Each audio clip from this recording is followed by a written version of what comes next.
Let's move on to the next question. Question number 19, January 29, shift 1. നോക്കാം. The steam volatile components among the following are. Super easy question ആണ്. Choose a correct. Steam volatile എന്ന് പറയുമ്പോൾ എന്താണ്? Ortho derivatives നോക്കിയാൽ മതി. Ortho nitrophenol എന്തായാലും ഉണ്ട്.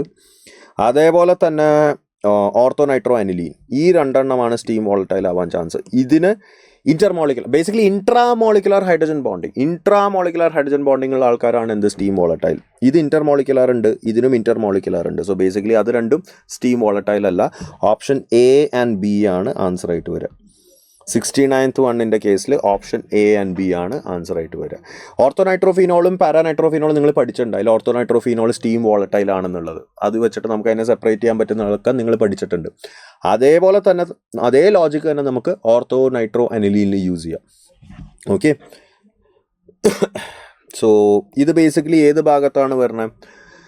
ഇത് നമുക്ക് പ്യൂരിഫിക്കേഷൻ്റെ ഭാഗത്ത്, അതല്ലാതെ തന്നെ ആൽക്കഹോൾ ഫീനോൾസിൻ്റെ ഭാഗത്ത്, അതേപോലെ തന്നെ ബേസിക്കലി പ്യൂരിഫിക്കേഷൻ്റെ ഭാഗത്താണ് നമ്മൾ ഈ ലോജിക് ആദ്യം പഠിക്കുന്നത്. ഓക്കെ, GOCയിൽ ജനറൽ ഓർഗാനിക് കെമിസ്ട്രിയിൽ പ്യൂരിഫിക്കേഷൻ ടെക്നീക്ക്, ഓക്കെ, അവിടെയാണ് നമ്മളിത് ആദ്യം പഠിക്കുന്നത്. So yeah